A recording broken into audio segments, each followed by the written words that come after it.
اعوذ باللہ من الشیطان الرجیم بسم اللہ الرحمن الرحیم ڈیئر اسٹوڈینٹس السلام علیکم ورحمۃ اللہ وبرکاتہ۔ آج کے ہمارے اس ویڈیو لیکچر کا عنوان ہے کلاس 9 موضوع نمبر 1 اور اس کا سوال نمبر 2 اور 3۔ آئیے سوال پڑھنے سے پہلے دعا پڑھ لیتے ہیں۔ اعوذ باللہ من الشیطان الرجیم بسم اللہ الرحمن الرحیم رب اشرح لی صدری ویسر لی امری واحلل عقدۃ من لسانی یفقہوا قولی آمنت باللہ صدق اللہ العظیم۔ ڈیئر اسٹوڈینٹس، میں نے آپ کے سامنے یہ سوال نمبر 2 اور سوال نمبر 3 ہیڈنگز کی شکل میں بنا کر لکھ دیا ہے تاکہ آپ لوگوں کو سنانے میں، یاد کرنے میں، سمجھنے میں اور اس کے شارٹ کوشچنز اور MCQs بنانے میں آسانی ہو۔ تو آئیے سٹارٹ کرتے ہیں۔ سوال نمبر 2، قرآن کریم کی حفاظت کے بارے میں آپ کیا جانتے ہیں؟ جواب: قرآن مجید ایک محفوظ کتاب، یہ پہلی ہیڈنگ ہے۔ قرآن مجید دنیا کی واحد کتاب ہے جو نازل ہونے کے زمانے سے لے کر آج تک ہر بار محفوظ ہے۔ اللہ تعالیٰ نے قرآن مجید کی حفاظت کا وعدہ فرمایا ہے۔ ارشاد باری تعالیٰ ہے، اِنَّا نَحْنُ نَزَّلْنَا الذِّکْرَ وَإِنَّا لَهُ لَحَافِظُونَ۔ ڈیئر اسٹوڈینٹس، یہاں تک آپ نے عربی پڑھی اور اب آئیے اس کے ترجمے کی طرف۔ بے شک ہم نے اس ذکر کو نازل کیا اور ہم اس کی حفاظت کرنے والے ہیں۔ یہ شرف اللہ تبارک و تعالیٰ نے صرف قرآن مجید ہی کو عطا فرمایا ہے۔ باقی جتنی بھی کتابیں نازل فرمائیں، اللہ تبارک و تعالیٰ نے کسی کتاب کے بارے میں یہ نہیں فرمایا، یہ صرف قرآن مجید کے بارے میں فرمایا کہ ہم نے اس کو نازل کیا اور ہم ہی اس کے محافظ ہیں۔ آگے آئیے پڑھیے۔ جس چیز کی حفاظت کا ذمہ خود باری تعالیٰ نے لیا، اس میں ترمیم و تعریف کیسے ہو سکتی ہے؟ ترمیم و تعریف، اس کے اندر رد و بدل کیسے ہو سکتا ہے؟ چنانچہ اللہ تعالیٰ کا قرآن مجید کی حفاظت کا وعدہ اس طرح پورا ہوگا کہ پوری دنیا میں موجود قرآن مجید کے نسخوں میں ایک لفظ یا زیر زبر کا فرق نہیں آیا۔ عام طور پر کسی چیز کی حفاظت کے 2 طریقے ہوتے ہیں، ایک طریقہ حفظ کرنا اور دوسرا تحریر کرنا۔ حفظ سے مراد یاد کرنا اور تحریر کرنا سے مراد لکھنا۔ قرآن مجید کی حفاظت کے لیے دونوں چیزوں کا اہتمام شروع سے چلا آ رہا ہے۔ سب سے پہلے حفاظت قرآن بذریعہ حفظ، یعنی یاد کر کے قرآن پاک کی حفاظت کیسے کی گئی؟ جیسے جیسے قرآن مجید نازل ہوتا گیا، حفظ بھی کیا جاتا رہا، سیکھا بھی جاتا رہا۔ قرآن مجید حفظ کرنے میں صرف مرد ہی نہیں، خواتین بھی شامل رہیں۔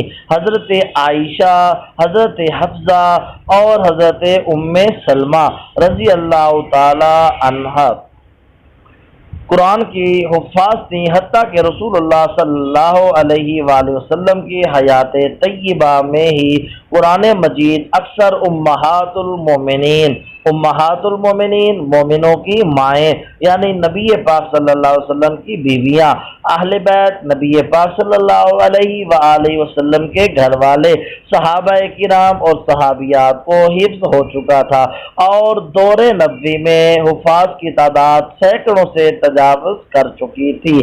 حفاظت قرآن بذریعہ کتابت، یعنی قرآن پاک کی حفاظت لکھ کر یا تحریر کر کیسے کی گئی؟ قرآن مجید رسول اکرم صلی اللہ علیہ وآلہ وسلم پر ایک وقت میں نازل نہیں ہوا، بلکہ تقریباً 23 سال میں تھوڑا تھوڑا نازل ہوا۔ جو ہی کچھ آیات نازل ہوتی، آپ صلی اللہ علیہ وآلہ وسلم کاتب وحی کو بلوا کر لکھوا لیتے اور یہ رہنمائی بھی فرماتے کہ کس صورت سے پہلے یا بعد میں کون سی صورت میں کن آیات کے ساتھ رکھا جائے۔ مسجد نبوی میں ایک مقام متعین تھا جہاں وہ عبارت رکھ دی جاتی، صحابہ کرام اس کی نقل کر کے لے جاتے اور یاد کر لیتے۔ تیسرا ڈیئر اسٹوڈنٹ، دور صدیقی میں حفاظت قرآن، یعنی حضرت ابو بکر صدیق رضی اللہ تعالی عنہ کے زمانے میں قرآن پاک کی حفاظت کس طرح کی گئی۔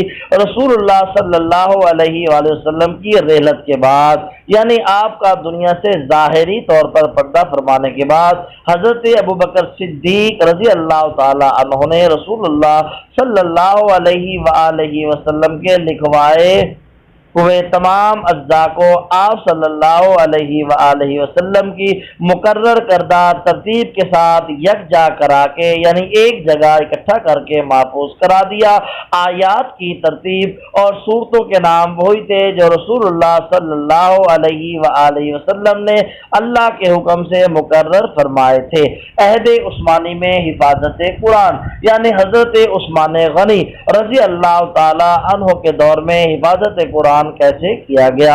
حضرت عثمان غنی رضی اللہ تعالی عنہ نے اپنے عہد خلافت میں اس کی متعدد یعنی کہ کافی تعداد میں نقول تیار کرا کے تمام صوبائی دارالحکومتوں میں ایک ایک نسخہ کے طور پر بھجوا دیں، اور ان میں آج تک کوئی لفظی یا معنوی اختلاف سننے یا دیکھنے میں نہیں آیا۔ یہ صرف اسی وجہ سے ہے اللہ تعالیٰ نے خود کتاب مبین قرآن مجید کی حفاظت کا ذمہ لیا، اور حضرت عثمان غنی کو آپ کو جامع القرآن بھی کہا جاتا ہے۔ ڈیئر اسٹوڈنٹس، آگے آ جائیں سوال نمبر 3، فضائل قرآن پر نوٹ لکھیں۔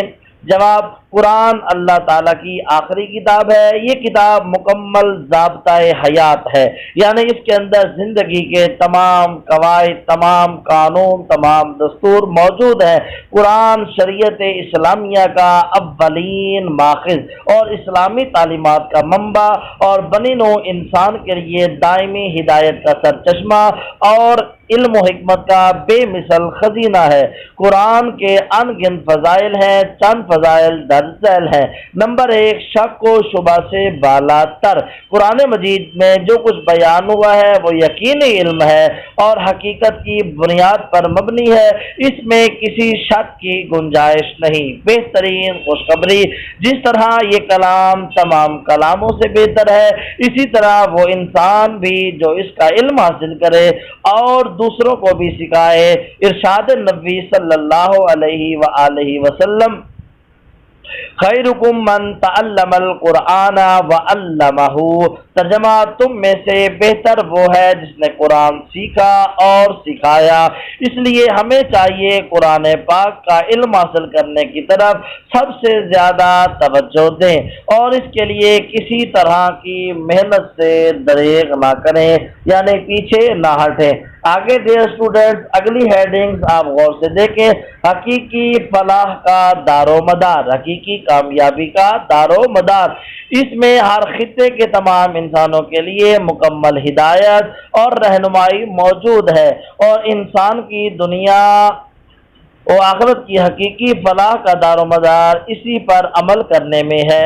اس لیے قرآن حکیم کو بڑی فضیلت حاصل ہے۔ تلاوت قرآن کا اجر: حضرت ابن مسعود رضی اللہ تعالی عنہ بیان کرتے ہیں، رسول اکرم صلی اللہ علیہ وآلہ وسلم آپ نے فرمایا: جو شخص قرآن میں سے ایک حرف پڑھے اس کو ایک حرف کے بدلے ایک نیکی ملے گی، اور ایک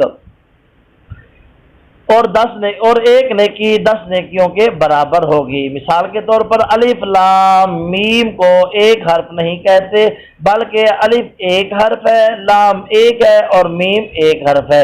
اس سے معلوم ہوا قرآن کریم کی تلاوت بہت بڑی نیکی ہے۔ اس پر عمل کے نتیجے میں اللہ تعالیٰ دنیا اور آخرت کے دنوں میں عزت و سرفرازی عطا فرماتا ہے۔ اس سے منہ پھیرنے والے ذلیل و خوار ہوتے ہیں۔ تاریخ گواہ ہے، مسلمان جب تک قرآن کی تعلیمات پر عمل پیرا پیرا ہے رہے، دنیا میں غالب رہے، جب انہوں نے اس سے غفلت برتی تو عزت اور سربلندی سے محروم ہو گئے۔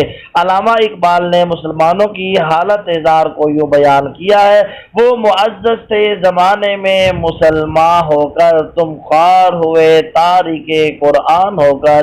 یہ بات پہلے ہی رسول اللہ صلی اللہ علیہ وآلہ وسلم نے فرما دی تھی کہ اللہ تعالیٰ ہی قوموں کو اس قرآن کی وجہ سے سرفلندی عطا فرمائے گا اور بہت سی قوموں کو اس کی غفلت کی بنا پر وجہ سے گرا دے گا۔